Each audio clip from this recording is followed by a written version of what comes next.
For many Americans, life can change in an instant. In this community, it's actually the norm to hear gun violence. We found a receipt for the gun after we lost him. These two drivers have just had a near miss on the road. What do you think happens next? But you're right, you can't bring your fists to a gunfight and win. It's not an African-American problem. It's not an urban core problem.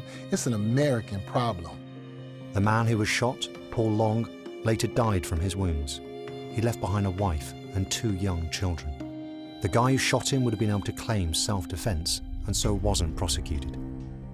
In this film, we'll look at the cost of rising gun violence in America. Happy 4th of July. I'll never stop wishing you were back here with me. The homicides and suicides. She was afraid of guns. She didn't want anything to do with guns. And yet for many, guns are a celebrated part of American freedoms. I know a lot of people that have these and they don't do anything wrong with them. Is it possible to tackle gun violence and yet respect the rights of responsible gun owners? I have a 50 caliber Desert Eagle handgun. Can America solve its gun conundrum? We just need to find somewhere in the middle that we can all come together and figure this out.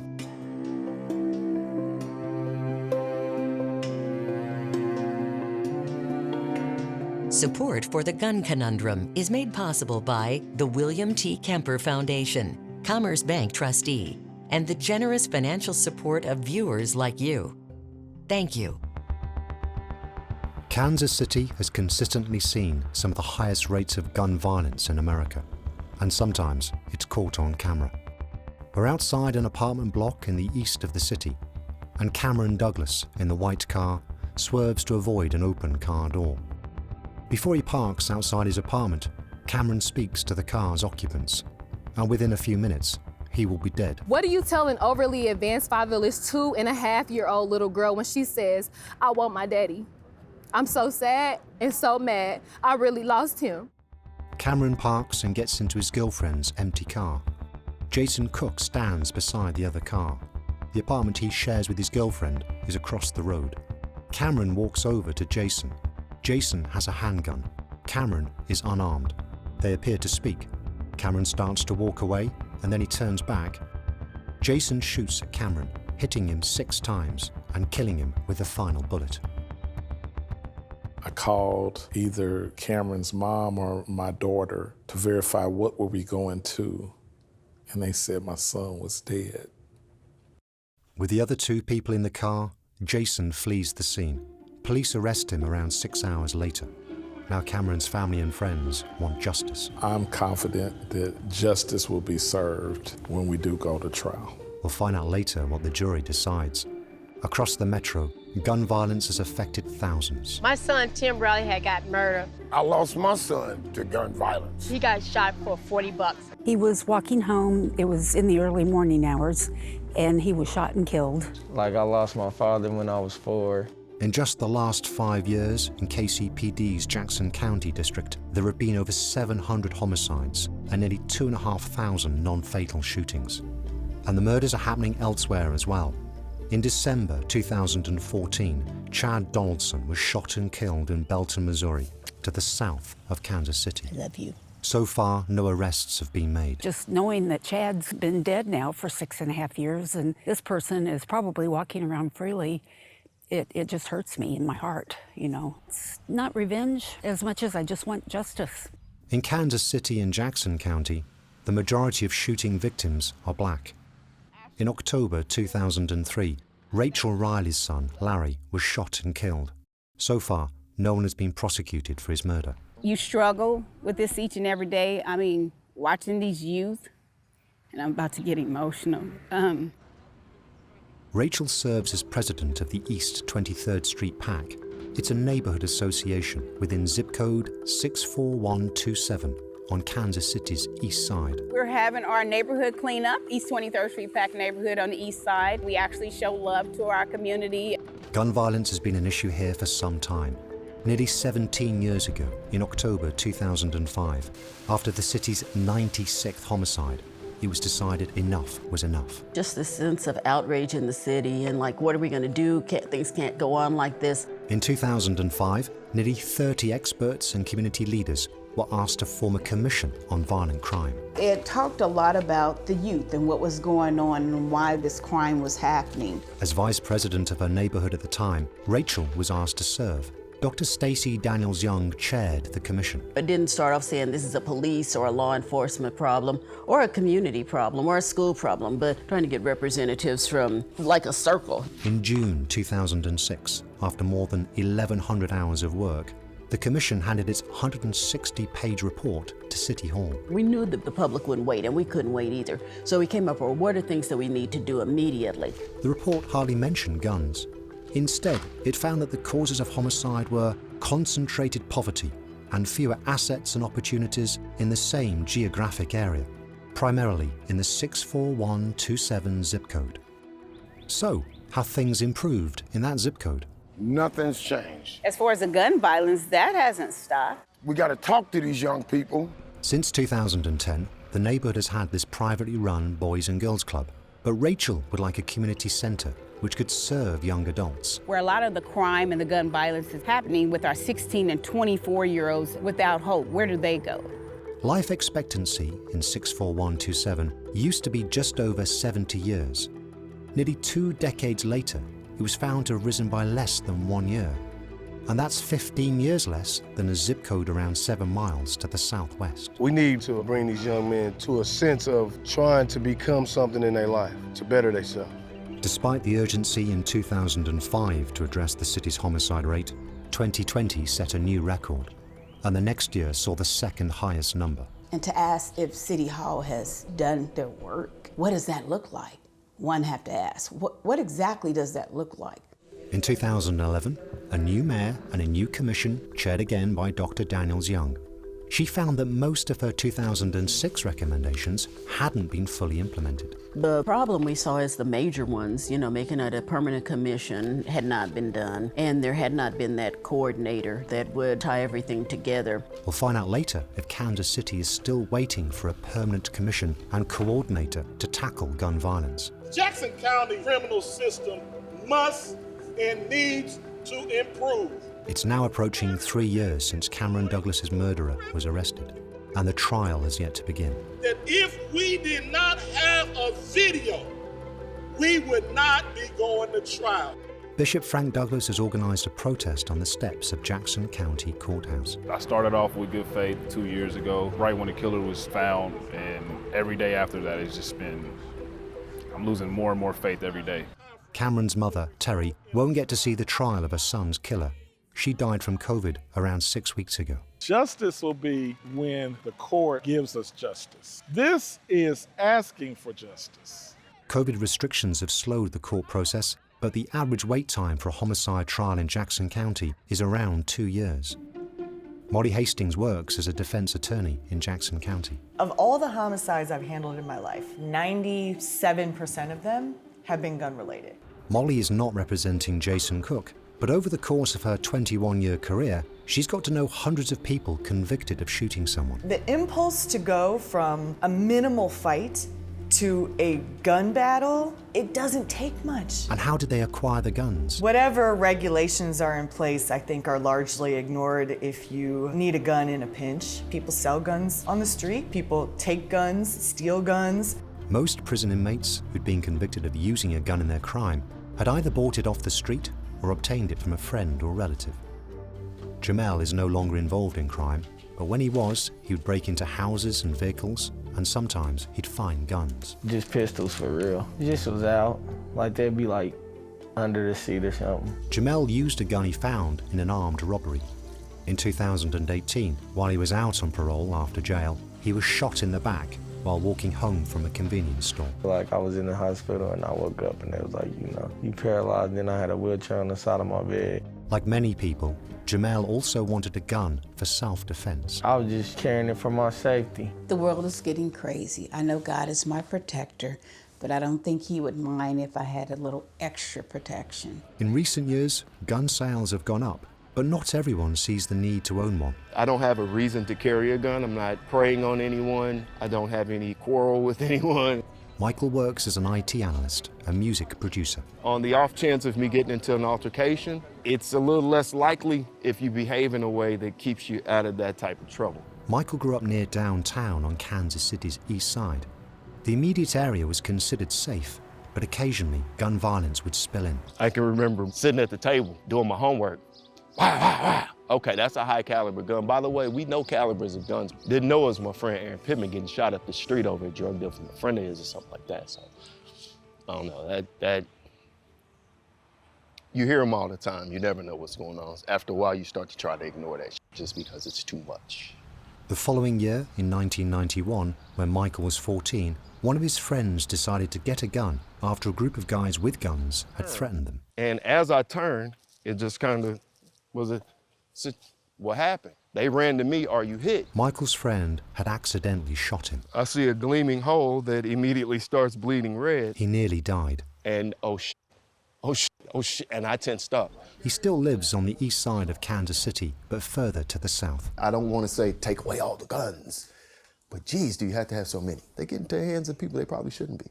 Do you hear gunshots here at night? Yeah, daytime too, since I've lived here. So I try to learn to decipher what's real, how close it is, and to hit the ground. Tammy is one of Michael's neighbors. She's now retired and volunteers at a local church. Today is our food giveaway for Christmas. We also do this every 2 weeks here in Kansas City on this 3634 Brooklyn on the corner. Just over 2 years ago, there was a shooting in the property opposite where she lives. Both sides of the street was just filled with police cars. And that's when I found out a young man was killed on the corner. Up until now, Tammy has carried a knife for protection. You might get a couple of good jabs in if you pull it and have to use it, you know. But now she'd like to buy a gun. What do you want to do with the gun? I'm going to defend myself. If I feel threatened, I may ignore you or I will respond to it. I even have to tell Tammy this, I'm like, you being a gun owner might require you to take somebody's life. Who's going to help you make this purchase? Me? Oh, my cousin. He's a gun expert. It's funny, people probably think I'm weird, but it's like a release of tension. I actually like the smell of gunpowder. Lee had careers in the military and law enforcement. He's now a part-time bounty hunter and a full-time gun enthusiast. Wherever that red dot is, that's where the bullet tends to go. Like many gun owners, Lee only sees the point of a gun for self-defense if it's on hand and ready to be used. Criminals are not going to wait for you to find a magazine, load the magazine, put the magazine into the firearm chamber around, and then like, okay, I'm ready now. That's not going to happen. If you put it in the basement in a gun safe, then it's as good as a rock. So we put one so we could get to it in a short amount of time. So I sleep with the gun literally on my nightstand right next to me. I live in a great neighborhood. John and Betty Ann live in South Kansas City, Missouri. They bought a small handgun for home defense and kept it hidden, but ready to be used. I didn't think she knew where it was. I also didn't think there was a risk factor there. Hey Mom, it's Cassie again. I was just seeing if you guys were home. Betty Ann's daughter, Cassie, was living independently, and occasionally she'd visit. She didn't seem like she was upset about anything. Later that evening, she showed up and she said hi, and then she went straight to the bedroom. Cassie was living with bipolar disorder. Betty Ann and John weren't aware that she'd become suicidal. Then she started complaining about her doctor, and so I told her we could change her doctor the next week, and I left for a few minutes. I told John that Cassie was really upset, and then we heard a gunshot. Cassie knew where they'd hidden the gun, and she used it to take her own life. John took the gun out of her lap, and I was screaming. Had we known, we certainly would have made it extremely difficult for her to get to it. I don't believe that there should be any change in gun rights, but the minute someone shows that they have a mental illness, people should be immediately warned to take proper steps. Over the last decade, in both Missouri and Kansas, there's been a rise in the number of suicides where a firearm is used. We keep him locked in a gun safe, and it's like, well, how would he have gotten our guns? And it wasn't our gun. This was his graduation. My son actually left a letter to try to explain to us the reason that he took his life. He was going to miss me so much, and that I'd always been there for him. Angela's son, Jacob, was living with bipolar disorder. At the time, the family home was in Lenexa, Kansas. This was Jacob the day before we lost him. At the age of 20, he decided to take his own life. In the letter he left his mother, he explained why he used a gun. He said he went with a method of high success rate. So he chose to purchase a shotgun, something he couldn't screw up, is what he said. Under 10% of all suicide attempts are fatal. But if a gun is used, the fatality rate is nearly 90%. And that's much higher than the nearest most lethal method. I'm not anti-gun, but I really wish that there were waiting periods. I wish that him at 20 years old couldn't have just gone and bought a gun that day. Maybe he would have changed his mind. In firearm-related deaths in both Missouri and Kansas, suicides claim more victims than homicides. But that's not the whole story of guns. I load the firearm. Again, muzzle pointed down range. It will not shoot until I decide which barrel I want to shoot. On this day in the fall of 2021, David is the safety coordinator on a hunt near Peculiar, 30 miles south of Kansas City. We're looking forward to have a fun day. And again, the number one thing we stress on these hunts is safety. It's a generational thing here for us. He gets the opportunity to be able to experience something like this at a young age, as I got to do this when I was a kid. Generally, hunting legally in Missouri or Kansas requires a hunting license, and that's only issued once you've passed a safety course. These young men took it the previous day. Good shot, good shot. In Missouri, the hunter education course teaches how to safely store a gun, transport it, and then use it in the field. And the purpose is to not hurt yourself or hurt other people. But, as in most states, Kansas and Missouri don't require safety training if you just wish to purchase a gun. If you purchase a car, the kids have to take driver's education. Guns are weapons, just like the cars are weapons. This is a AK-47 sporting rifle. People have a bad habit of calling them assault weapons. A lot of the gun laws they make, to me, are stupid. But in my opinion, if you own a firearm, you should be required to get trained. I think that should be one of the laws. Within the last decade, Missouri and Kansas have done away with the need for training if you wish to carry a concealed handgun on you in public. Former Governor Sam Brownback of Kansas said at the time, Americans have a right to be armed. It is a constitutional right, and we're removing a barrier to that right. Not everyone who knows guns agrees with the changes to the law. I'm in favor of concealed carry, but to me it should be required for concealed carry people to have firearm training. I do like my hunting. I'm a former SWAT guy. I like my guns. I like to have the fun, but I do know that there does need to be some training. At the Police Athletic League, or PAL, in Strawberry Hill, Kansas City, Kansas, they mentor over 1,000 local kids. Tonight is their first class on gun safety. We're realists. We said these kids are encountering guns, but what they aren't encountering is the information about how deadly they can be. They're getting the same gun safety as I got in the police academy. In 2020, a little over 2,200 kids died from gunshot wounds in the US. That was up around 30% on the year before. Dr. Denise Dowd works at Children's Mercy Hospital. Suicide, homicide, unintentional injury where kids find a gun, shoot themselves. Unfortunately, it's common. Dr. Dowd believes the curiosity of kids and the impulsiveness of teenagers don't mix well with guns. In her view, lessons can be learned from how we've reduced deaths on our roads. That's largely the story of the success, not of people just driving safer, but the success of engineering of cars to make them safer, engineering of highways to make them safer, laws about speeding. We can apply the same approach to gun death in this country if we had the willpower to do so.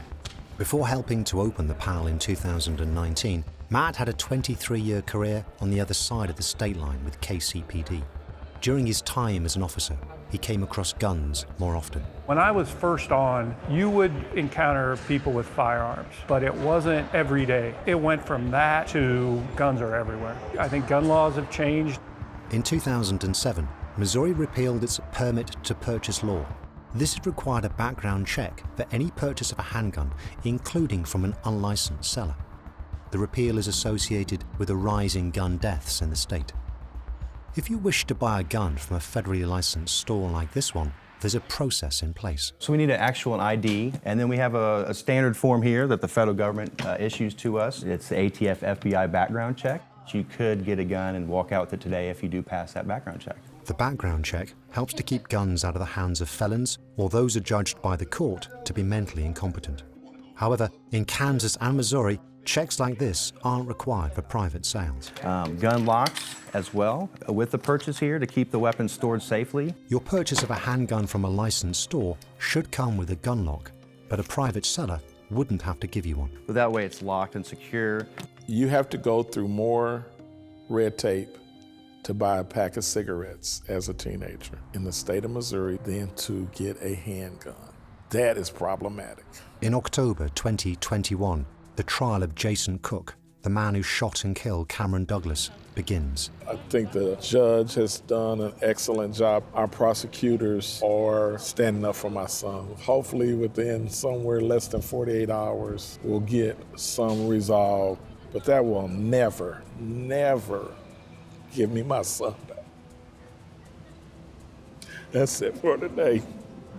The jury will hear that when Jason was a child, his father was shot and killed, and that Jason had legally bought a handgun after being robbed at gunpoint around 6 months before the shooting. Video just kind of gives a perspective. We'll never know Cameron's side of the story, unfortunately. We only have a version of the truth. Cameron Douglas was loved. I'm gonna go ahead and just give a shout out to my pops. 10 years strong, we still rocking, I'm still rich.